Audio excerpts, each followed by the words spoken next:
نہیں کر سکتا. وہ آپ کے لیے غیر محرم ہے, محرم نہیں ہے وہ آپ کے لیے. پردہ ہے آپ کا, اس سے لمٹ ہونی چاہیے آپ کے اور اس کے پیچھے. اسلام نے زناکاری کے راستے میں میرے بھائیوں بڑے بڑے بورڈ لگا دیے. خالہ کا لڑکا اور خالہ کی لڑکی آپس میں غیر محرم میں, خالہ کی لڑکی اپنے خالہ زاد بھائی سے لمٹ میں رہے, حد میں رہے, اس سے پردہ کرے. پھوپھی کی لڑکی, چاچا کی لڑکی, بڑے ابو کی لڑکی, یہ تمام کے تمام رشتے غیر محرم ہیں. آج ہمارے سماج میں رشتوں کو کوئی غیر محرم نہیں سمجھتا. گھر میں عورتیں, چاچا کا لڑکا گھر میں آتا ہے, عورتیں اس سے کوئی پردہ نہیں کرتی, آرام سے اس کے سامنے جیسے چاہے ویسے بیٹھ جاتی. اسلام نے یہ کہہ کر کے بس نہیں کر دیا کہ زنا کے قریب مت جاؤ. اسلام نے زنا کے راستے میں جہاں جہاں انسان زنا کے راستے پہ جا سکتا ہے, اسلام نے بڑے بڑے بورڈ لگا دیے. آپ حیرت کریں گے میرے بھائیوں, میری ماں اور بہنیں, اللہ تعالیٰ نے قرآن میں یہاں تک بتایا کہ عورت دوپٹہ کیسے پہنے گی. بھائی قرآن اللہ کی کتاب ہے, قرآن اللہ کی کتاب ہے. اس کتاب میں اللہ تعالیٰ نے یہاں تک ہم کو سکھایا ہے کہ عورت دوپٹہ کیسے اوڑھے گی گھر کے اندر, اپنے سسر کے سامنے, اپنے جیٹھ کے سامنے, اپنے دیور کے سامنے, اپنے ماں, اپنے بھائی کے سامنے, اپنے رشتہ داروں کے سامنے وہ دوپٹہ کیسے پہنے گھر کے اندر. گھر کے باہر دو نقاب میں رہے گی. فرمایا وَلْيَضْرِبْنَ بِخُمُرِهِنَّ عَلَىٰ جُيُوبِهِنَّ, اے مسلمان عورتوں تم اپنے دوپٹوں کو اپنے سینے پر رکھا کرو.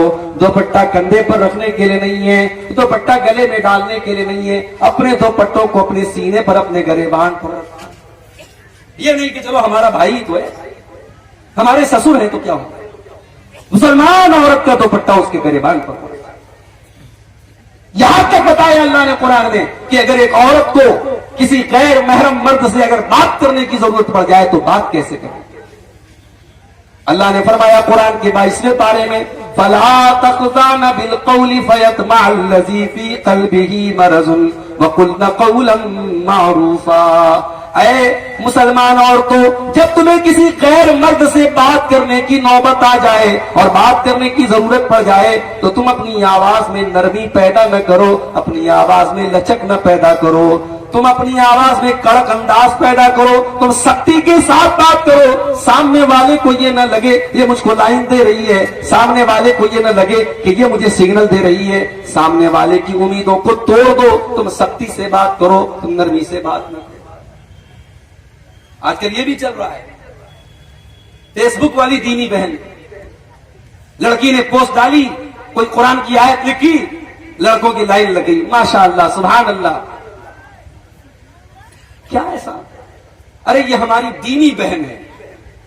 اب یہ دینی بہن جو رہتی ہے پھر وہ فیس بک کے میسنجر پر آتی ہے, پھر وہاں پہ چیٹنگ ہوتی ہے, پھر چیٹنگ کے بعد ملاقات ہوتی ہے.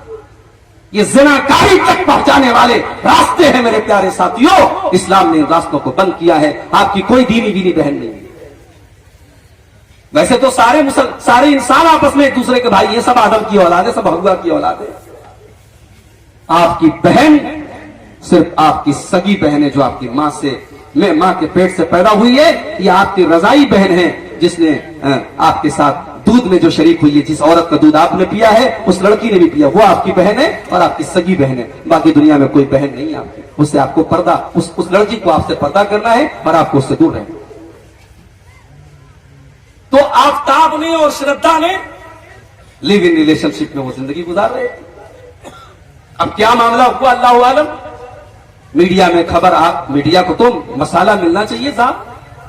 مسلمان لڑکے کا نام مسلمان ہے, لڑکی کا ہندو ہے, اتنا کافی ہے میڈیا کے لیے. اس نے 28 ٹکڑے کیے تھے اپنی محبوبہ کے, اس کی لاش کے 28 ٹکڑے کیے اور اس کو فریز میں رکھا. اب میڈیا والوں کو نفرت پھیلانے کا ایک موقع مل گیا کہ مسلمان تو ایسے ہوتے ہیں. میرے بھائیوں, یہ حالات کیوں ہیں؟ عشق اور محبت کے نام پر آپ اپنی پوری کمیونٹی اور پوری قوم کو تباہی کے گڈھے کی طرف کیوں ڈال رہے ہیں؟ اسلام میں کوئی عشق نہیں ہے, اسلام میں محبت ہے. اور یہ محبت بھی کون سی محبت ہے؟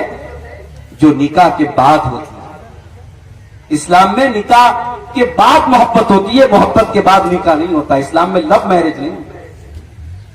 اسلام کا یہ طریقہ ہی نہیں ہے کہ پہلے لڑکی کو پسند کرو پھر نکاح کرو. اسلام یہ کہتا ہے رشتہ دیکھو, لڑکی پسند آ جائے نکاح کرو, محبت کر کے نکاح کرو. یہ اسلام کا کانسیپٹ نہیں. اسلام میں لو میرج نہیں. اور اللہ کی قسم, جو محبت نکاح کے ذریعے پیدا ہوتی ہے وہ کالج کے کیمپس میں نہیں پیدا ہو سکتی, وہ ہاسٹل کے کمروں میں نہیں پیدا ہو سکتی, وہ کٹیہار کے پارکوں میں نہیں پیدا ہو سکتی, وہ ریسٹورنٹ میں نہیں پیدا ہو سکتی, وہ زنا کے اڈوں پر نہیں پیدا ہو سکتی. جو محبت نکاح کے ذریعے جنم دے. جانتے ہو نکاح والی محبت کیسی ہوتی ہے؟